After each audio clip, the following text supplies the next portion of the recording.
Good morning. I am Bo Mason, Commissioner for the Utah Department of Public Safety.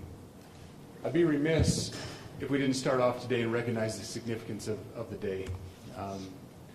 Historically on 9/11, law enforcement has come together as a group to recognize and honor those that sacrificed to preserve the ideals of this country, the freedoms of this country.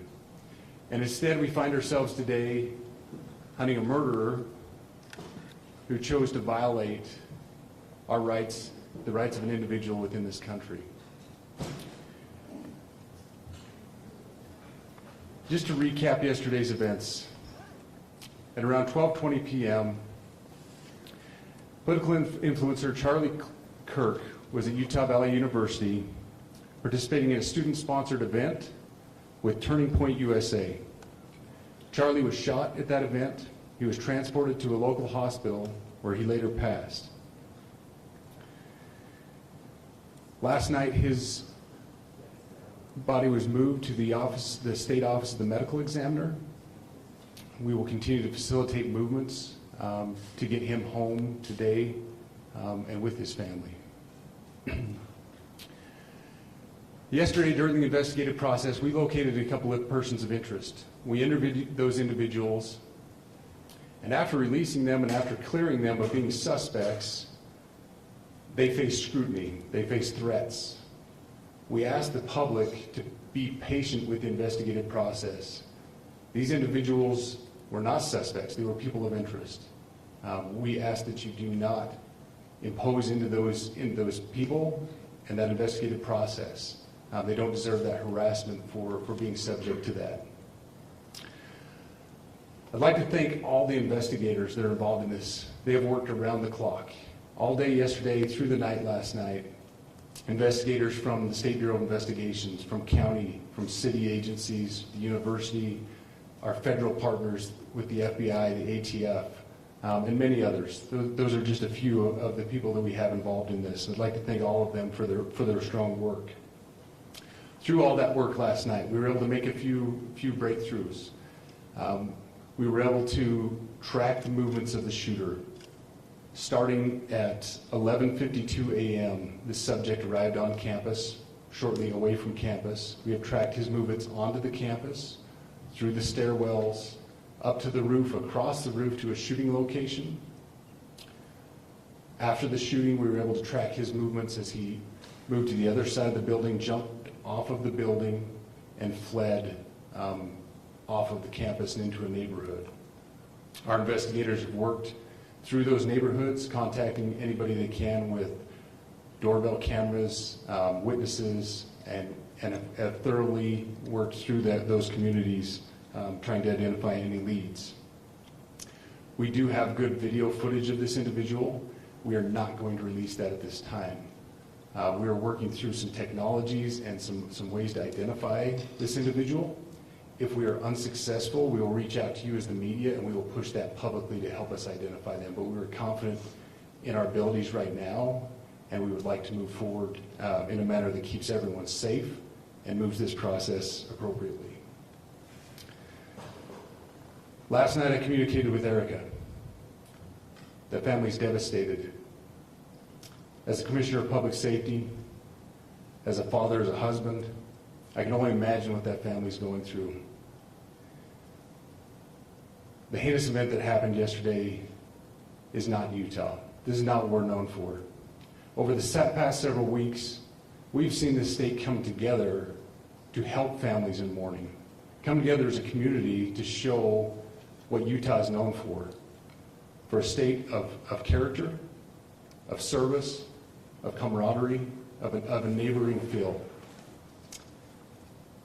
We will not stand for what happened yesterday.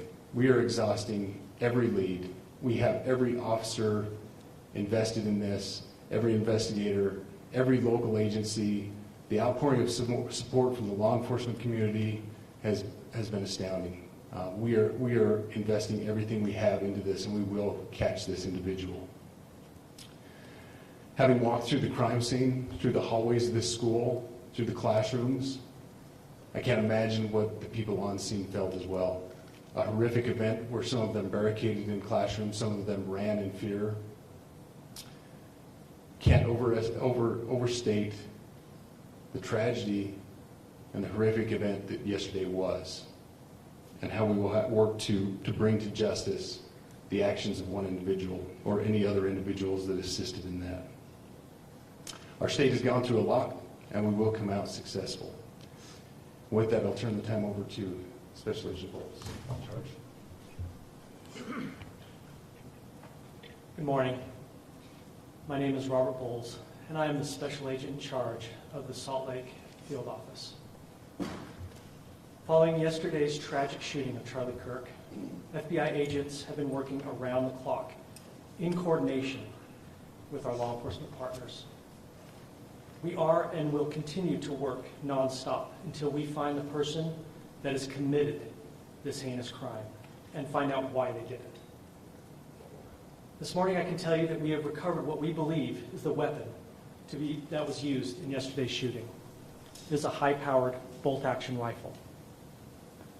That rifle was recovered in a wooded area where the shooter had fled. The FBI laboratory will be analyzing this weapon. Investigators have also collected footwear impression, a palm print, and forearm imprints for analysis. Now, I understand there are a lot of questions about motive. I assure you that all leads, tips are being fully investigated. As of this morning, we have received more than 130 tips. We thank the community for that. The FBI has brought every resource to bear, and we will continue to do so throughout the course of this investigation. The FBI's mission is to protect the American people. It's to uphold the Constitution of the United States. Any attack on the First Amendment is an attack on the very foundation of our democracy. That is why we will relentlessly pursue this case and the shooter until we find him. We also continue to grieve with the family and the community. It's our community. If you have any video or images from the shooting, we ask you to please submit them to our digital media tip website at www.fbi.gov/Utah Valley Shooting.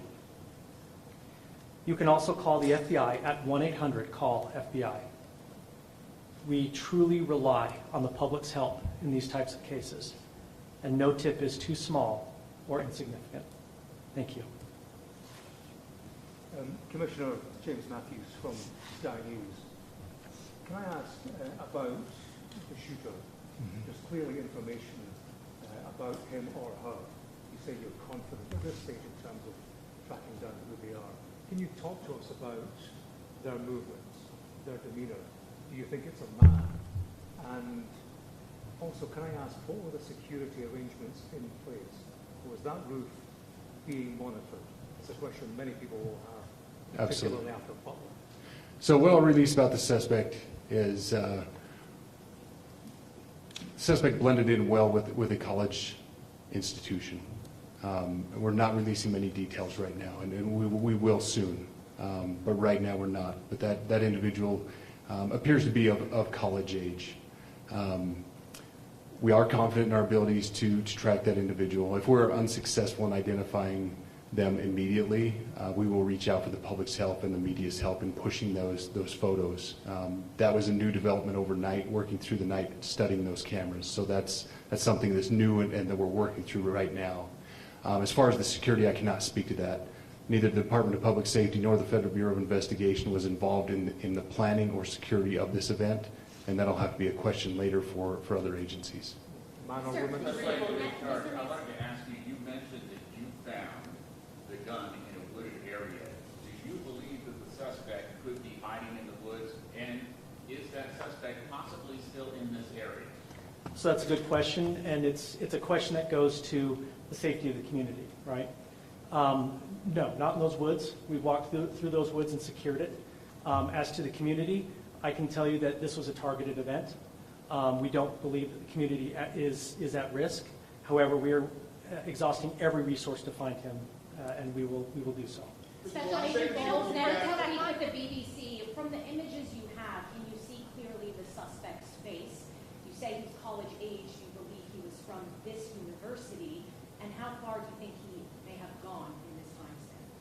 So I can't comment specifically on his face or any details such as that, as it's continuing to be a part of the investigation, and again, we'll release that shortly. However, we're doing everything we can to find him, and we're not sure how far he has gone yet, but we will But you do our have a best. clear image of his face? We have images of the suspect. So, but Can you with trace the those gun images to the and owner? gun that you've been able to recover, do you believe you know who this person is, the person that you're looking for at this point? Again, as part of the investigation, we're not releasing any details such as that right now. Any fingerprints or DNA? We are exhausting all of our resources to be able to collect those, but that's, again, part of the investigation. Have you been able to trace back the owner of the gun? Excuse me? You said you found the weapon. Have you been able to trace back the owner of that weapon or who purchased it? We are working on that, but again, part of the investigation that I can't. One last question. over Agent here. Bowles, there's been a lot of turnover at the FBI. Do you think that's impacting the investigation at all? Not at all. We've got complete and total support from everyone, from the director on down, and it's been an incredible supportive environment so far. Are tweets like the one yesterday useful, though, where we announced that there's a suspect in custody? All I can say is that we're working the investigation the best we have with the environment we're given. So, Those thank are all you. the questions for right now. Thank you, everybody.